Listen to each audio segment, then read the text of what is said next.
Is your Newfoundland barking constantly and it's driving you mad? Well, today's the video for you.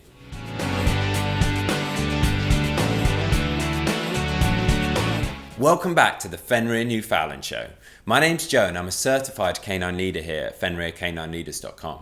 We are dedicated to helping you learn everything you could possibly want to know about the Newfoundland and then how to become a high-level canine leader so you can raise your very own. So if you're new here, don't forget to subscribe and turn on that notification bell so you never miss a future upload. If your Newfoundland is barking all the time and it's just driving you absolutely mad because you're having friends coming over and they're drowning out the noise of your conversation with their barking, well, don't worry about it, as today we're going to be tuning into a webinar that the CEO and founder of FenrirCanineLeaders.com, Will, has recorded all about how to stop your dog barking. So over to you, Will. So welcome back to another quick breakdown webinar of one of the most, possibly the most common behaviour problem that owners will face with their dogs. And as a canine behaviourist, this is something that I get requests for help with every single day, and that is around excessive barking. So in this webinar, we're going to quickly break down the most common strategies that I utilise to extremely high levels of success when implementing behaviour modification programs to be able to very quickly, or at least as quickly as possible, address excessive barking and not just put a plaster on the issue, but get to the root cause and actually fix the problem. So if you're going to be working as a professional role and want to be able to help your clients with this issue, or maybe you yourself are just looking to become a high-level canine leader for your relationship with your own dog, then this is exactly what you're going to be looking for in terms of specifics for excessive barking. Now, to start off with, we have to understand that excessive barking and most common problem behaviours have a root cause. And the problem is that a lot of people will try and simply put a plaster on the behaviour. It's like having a stone in your shoe and going to the doctor and getting them to prescribe you some morphine for the pain of a stone in the shoe. You just actually want to take the shoe off and get the stone out. And that's what we're trying to do here. We need to find out what the root cause of the problem behaviour is and then address it at the root cause. Now, when it comes to excessive barking, it tends to fall into two categories. And what we like about our procedure and the step-by-step process that we go through in terms of implementing an intervention or a strategy to be able to fix excessive barking is that inherently it will fix the problem regardless of where that root cause is coming from. So we're going to dive into it. And the first thing that we must address is around, are we giving our dogs enough mental and physical exercise? Now, the simple answer is often the most effective answer, but sometimes it's difficult for an owner to wrap their head around the concept that, unfortunately, you need to wake up an hour earlier and go and do some more exercise with your dog. You need to find time in the day to do some more obedience and work with your dog to be able to tire their minds, especially if they've gone out and bought a higher energy working dog that has those higher levels of drive. One of the most common causes of excessive barking is simply nothing more than a build-up of pent-up frustration in terms of lack of a productive outlet for physical energy requirements or mental stimulation requirements. That frustration builds up, they get bored, they get frustrated, and out it comes in excessive barking. Very common with working breeds in particular. So what we always start with is simply by drastically increasing the amount of exercise that they're doing with their dogs. Now again, very easy answer, but not necessarily as easy to implement, especially if you come in at this from more of a professional level of being able to have that finesse and being able to have that conversation with an owner to let them know that you simply need to put more effort in.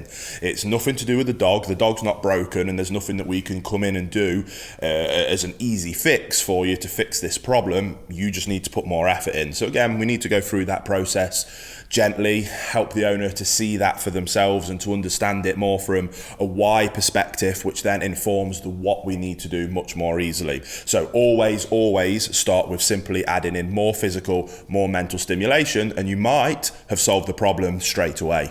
Hey guys, very quickly, I just wanted to ask, are you following us over on Instagram? If you're not, there's two accounts that I would love for you to check out. The first one is our brand account, at Fenrir Canine Leaders, where you can see more about our industry-leading products that we create. If you're interested in following me personally, that's at I Am Will Atherton, where you can see behind the scenes of me working with some of the most extreme behaviour cases in the world and what it takes to run these kind of YouTube channels. And maybe if you just want to be able to come over and chat with me, that's the place for you. So there'll be links down in the description description box for both of our Instagram pages. I'd love for you to come and check them out, and hopefully we'll chat over there.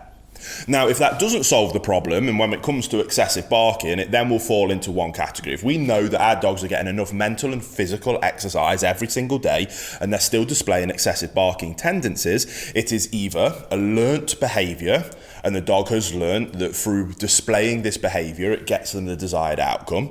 We have inadvertently taught them that that is what they need to do. Now, again, we're going to be able to correct that issue very easily moving forward. That's not a problem.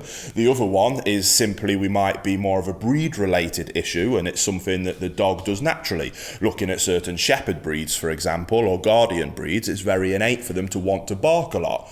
Now, also what we need to do, so if we need to correct obnoxious learnt behaviours, we might need to teach the dog more appropriate ways to utilise their barking, and that's what this next process does. So we've started off with exercise, and that's important no matter what. Even if the exercise isn't the fix, adding exercise will always help. Now, before we can move into what is now more of a formal behaviour intervention strategy in terms of being able to address the root cause of the problem and be able to really fix the behaviour, we cannot do that unless the relationship with the dog and the owner is restructured. Unless the owner, whether that's you and you're trying to become a high-level canine leader yourself, or maybe you are interested in working in this professionally and you need to be able to help the owner of the dog be able to see this, and that is that they themselves must become high-level canine leaders themselves, restructure the relationship with their dog to then be able to much more efficiently communicate A, what we do want, and B, what we don't want. Now, we can't jump to those bits of teaching them what we do want and what we don't want if we don't have that excellent relationship. So we start with exercise, we then move on to restructuring the relationship. Here at Fenrir, we use our Canine Bootcamp process to be able to really quickly and efficiently address that. The reason that that has been so effective with so many people is because it is a structured 1 month program for the owners to go through with their dogs to be able to restructure that relationship and to put in rules, expectations and boundaries, and to be able to let the dog give over ownership to looking to the owner for guidance and direction. And it is that process, but what's beautiful about it is inherently throughout that process, we're also teaching our owners how to become high-level canine leaders. We're teaching them the theories and the concepts and the ideas. That means not only when they go through that boot camp to fix one problem, they come out the other end as better leaders themselves, which then means that they can address any other problems themselves, and then they don't need us again as a canine behaviourist, which, if you want to do your job right, is the right way of going about it. We're not simply putting plasters on problems so that we can come back and put a plaster on another problem. We get to the root cause, we help our owners become high-level canine leaders, and then they don't need us again. It might seem counterintuitive, but I promise you'll have a lot of success. So we must restructure the relationship, teach our owners to become high-level canine leaders themselves, restructure that relationship, have the dog look up to us for guidance and direction, or up to the owner for guidance and direction. Once we get to that stage, and again, the boot camp can help you address that if that's what you need help with, then we can move on to the approach of actually fixing excessive barking. So exercise, restructure the relationship, and now we get to move on to what most people want to dive to straight away. But this area will not work if we aren't providing adequate exercise and we don't have a good relationship with our dogs first. So now we get to move on to the meat and bones of what everybody wants when they're thinking about excessive barking, and that is correcting the behaviour. Now, so when we go through correcting the dog's behaviour in terms of excessive barking, the vast majority of the time, it will be alert behaviour. Dog has learnt, I want attention, you're busy, so bark, bark, bark, gets us to give them attention. Dog wants to then repeat it, and it becomes a self-rewarding behaviour. That's why it is a learnt behaviour. Now, a really good analogy of this is a very common problem of excessive barking around the postman. It's almost so common that it's almost like cliche now that dogs don't like postmans and the cartoons and all the things around that. But it stems from a learnt behaviour and a behaviour that is self-rewarding to the dog. So take, for example, the postman is coming to the door, dog is behind the door, bark, bark, bark, especially guard dogs that want that person to go away. They're doing their job. Go away, I don't want you here, I am here, this is my house. This is all in bark, bark, bark. Postman comes, posts the letters, turns away and goes. Now, the dog has zero concept that that's a postman and that's his job. All the dog knows is postman's come, I have barked, desired outcome happens with Postman leaving.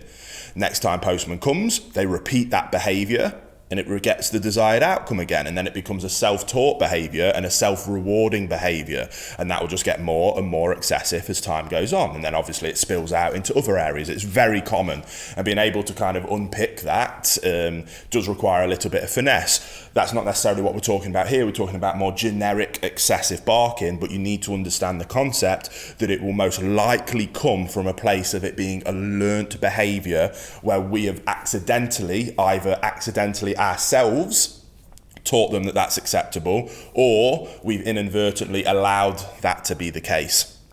And now we simply need to go through unpicking that a little bit. Like I say, exercise, restructure the relationship, makes this bit really easy. If you want to jump to this bit, you can try. It can work, but it will be much more difficult to achieve the fast actions and the fast outcomes that we're able to achieve if you put that effort into these places first. So what we do is we go through our very simple process of correct, redirect, reinforce. Sounds very simple. The reason that we want to restructure the relationship as well is that, yes, we are going to have to use a correction-based approach to be able to fix excessive barking. Now, what that doesn't mean is that we're going to beat our dogs, we're going to hurt our dogs. What it means is that as a good leader, we're not going to ignore bad behavior. Good leaders don't ignore bad behaviors. They address the behaviors. They address them calmly, efficiently, with good timing, and they get to the point and then they move on. They don't dwell, but they address it and they move on. They address it fairly but firmly with extreme rules, boundaries and expectations. That is what a good leader does, even more so in the dog world, and that's what we need to do. Now, yes, you can go down the line of physical corrections and it will work. Here at Fenrir, we do sometimes utilise physical corrections. What we like to use them for is that if the dog is going to end up in a shelter, and if the dog ends up in a shelter, then there's a high chance that they're going to get put down. If it's going to save that dog's life, then we will utilise physical corrections if need be, and that can work in this situation. But what we like to do, if that's not the case, is to be able to simply use a verbal correction. Now, this takes us back to restructuring the relationship. If we restructure that relationship and put a lot of effort into doing that, then a verbal correction will carry far more weight and will be far more effective, which then means we don't have to go down the line of utilising physical corrections, which might then require slip leads to choke chains to prong collars, those kind of things. They will achieve the desired outcome that we're looking for, but we like to use the minimal amount of correction to get the job done. If you want to use the minimum amount of correction, put the effort into exercise and restructuring the relationship. That allows you to become a better leader, which means that your low-end corrections carry far more weight and are far more effective. If your verbal corrections don't work, it's a classic telltale sign that the dog doesn't respect your authority or your leadership. You need to take a step back and be able to readdress that. So, correct, redirect, reinforce. What does that look like with excessive barking? Dog barks, we correct it. With verbal correction, as a good leader, chest up, shoulders back, stern, deep, good vocal inflection. I like to use an ah, so that might look like, sorry if this comes across loud on the mic, be careful if you've got headphones on, but that might be a very simple ah, or a very stern no.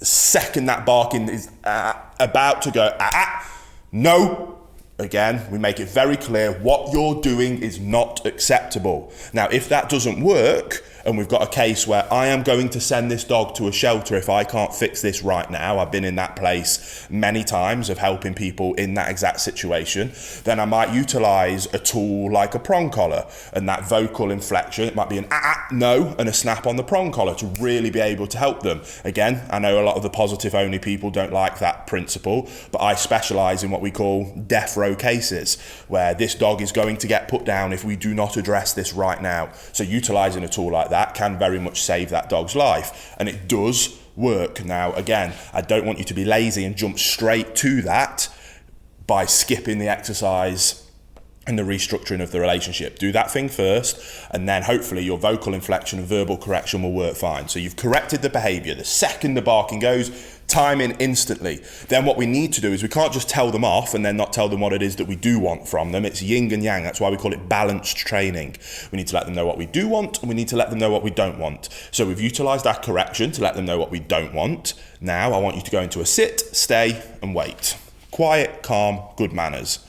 So sit, stay, and we might wait for 1 second. And what we're looking at teaching the dog is that if you want something, you get that through being calm, quiet, well-mannered. So sit, stay, wait. Yes, good boy, good. And we reinforce. Correct, redirect, reinforce. That 1 second can then become 3 seconds of waiting quietly with good manners, then 5 seconds, then 10 seconds, and then 20 seconds. If you put exercise in, if you restructure the relationship, if you are good, calm, and consistent with correcting that behavior every time and then redirecting and reinforcing the desired behavior, the inappropriate behavior will decrease, the desired behavior will increase, and over time, and very quickly, if you implement this properly, you will have a dog that will stop excessively barking and will start to demonstrate calm, relaxed behaviors because they are seeking the desired outcome, which is looking up to you for guidance and direction because you restructured the relationship and doing what it is that you want from them. And now we have that good relationship, we can clearly communicate that through correct, redirect to the desired behavior, reinforce. Now, what we also can do when it comes to excessive barking is that we're correcting the bad behavior and redirecting them to the desired behavior, which is calm, good manners. What we can do, and what so many people make the mistake of doing this, is I guarantee you might think that you've got the most annoying dog in the world with excessive barking behaviours. That will still probably be a small percentage of the time of that dog's day-to-day activity as him actually displaying that behaviour. There'll be lots of opportunities where your dog is being calm, quiet and well-mannered. And we're going to skip correct, redirect because they're already there. We're going to be conscious and we're going to be proactive and preemptive and go and reinforce those behaviours. So not only are we correcting the bad behaviours and redirecting it when the bad behaviours happen, but we're also going to on top of that, reinforce when the good behaviours are there anyway. So if the dog's lying down and being quiet, rather than us using that as a time to be, oh, finally the dog's not being a pain, I'm going to go and do this thing, you're going to go and say, thank you dog, good boy, yes, here's a treat. And again, over time, undesirable behaviour decreases, desirable behaviour increases. As the undesirable behaviour decreases, you have to use less and less and less corrections. And then we can get to a point where we do live positive only and reinforcement only. But you can only get there through a balanced approach of leadership and then firm rules, boundaries and expectations. So get out there, start implementing those processes, and I promise you, if you do, you will be able to address excessive barking with incredibly high levels of success. It's just the question ultimately is, are you willing to put in the work? Because nothing is easy. You got this problem because you didn't put the work in originally, or your client didn't put the work in originally. So we need to be able to get them to understand that without upsetting them. We don't have to go in and be nasty or horrible about that, but we need to make them clearly understand that and then be able to move forward to get to that point of a wonderful relationship with their dogs where they're happy, their dogs are happy, and ultimately we're keeping them out of shelters and not being put down. So go put the work in and I promise you'll have a lot of success. There you have it, some really useful tips and tricks that you can start putting into practice straight away with your Newfoundland to stop them from barking all the time. I really hope you enjoyed today's video. If so, get involved in the comments down below as we would love to hear all about your Newfoundland and how you're getting on with them. Don't forget to subscribe and turn on that notification bell as we have 2 dedicated videos coming here every single week. So I can't wait to see you in the next episode of the Fenrir Newfoundland Show.